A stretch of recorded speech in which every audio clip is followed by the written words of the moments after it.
Whaatalo whātu Telefola Radio Samoa le nea sotofi, usimel whaafonga o tala o le tai au.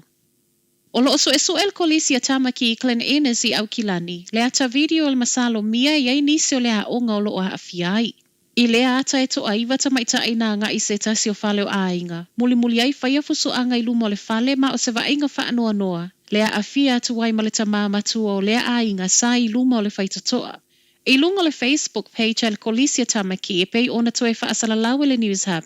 O lea ua o atu reporti o lea ata video ma e le talia ina el kolisi wha au o ngā lima e pei ona maua mai ai. Mai le pule a onga I a soana pamaka wha apele laulau a fono, o lo ua whaia neiso esu e ngai totono le kolisi, ma ua wha au o atu fo I leo leo. Ua wha atala sanga I nai fo I le taofi po o le tuu I lalo le ata o lo wha asoa online. O le fia o le tina I le wha au ngā o le wha ai o lo latou ai ngai wha ai ua I le alo o lana tamateine na vai tama mai Samoa, na mafua e ona fasi I luma o le lotu. O le vai aso nei o tūla I ai matale na Soman I luma o le whaamesinonga wha I tū malo I Blenheim, tūsa ma le mafua anga na tūla I mai ai le nei wha au o ngā lima. I le e ka le sia I Blenheim lava I le aso sa, le aso mua o me. Ua tau tino ai le wa mōlia. O le wha au ngā o le wha ai o lona to alua Soman I le papatisonga o le tāmala na tamateine whai, na mafua ai o na fasi. Ma o le ngā yo inga na ia whaia o se anga ma se tū e a o ai ai. I le tali e le lo I o lo tūla I mole tūtangi, e manatu a whaise reporti whaaleanga nu o le mea na tupu. E le o se mea tatau le wha o lima I se isi to tono le lotu. O toe tolo pol ma taa upu o wha atonu I nai le whailoa I o I tu e lua. E toe tu la I Soman I le aso se fulu tasi le masina fau. Mo le lawino le I unga le wha masinonga. Ua toe tāpuni a fo isa tasi o ward al whale mai da ni den I tangata asiasi ono le maa losi o le vairusi. Tasi le vai aso talo na toe wha atanga. A o le foi ua toe sau le tala ua toe wha asa. O le ward valu med ua tāpunia mo se taimi le tu mau ono le afi o le au whai ngā luenga wha apeanga se ngase I le fulu ma le COVID e tu sa matala tu ina mai le South and DHB. O se swinga ua toe whai ai mo le tau tau fio le pepesi tu o le vairusi ai maise o le lama tia I o ngase tau fia ma le au whai ngā luenga. Ele o haafia ia singa isi vaenga o le whale mai e pe ona masani ai, mai le tau lai lua I le awauli, I le ono I le afiafi.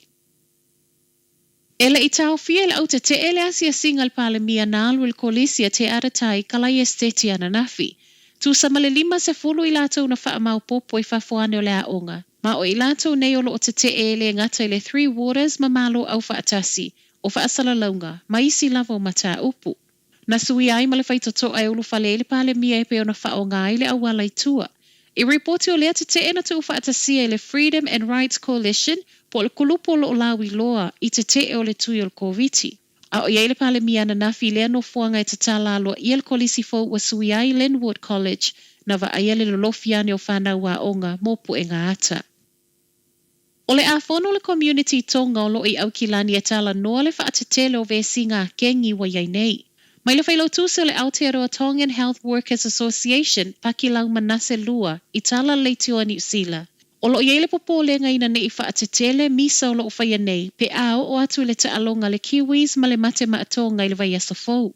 Ua manatu ai le asosi e sili leo mai whaatasi e tala noa o na o le toatelo tupulanga talavautonga na a fia I vesi ngā kengi I tausanga walu.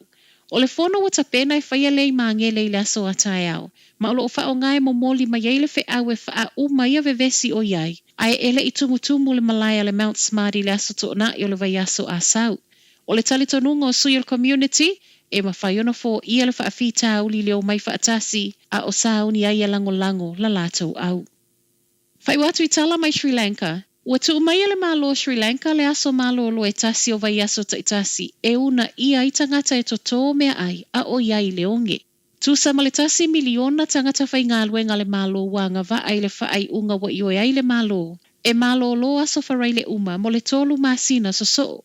O se whaai unga wa whai ai a o le mawhai e Sri Lanka ona wha atu pele sua u awinatu. O mea ai wha pea vai la au mo tonga fitinga. O lo ona ia tangata Sri Lanka e totole a raisa mato e fo I ngā lue a ina wha atoanga se I fesoa soani le onge. O le vai aso nei foi na sa waitala wa tapena le malo tele o Amerika e fesoa soani a Sri Lanka. O tala na o le tai au, manuia le nei aso.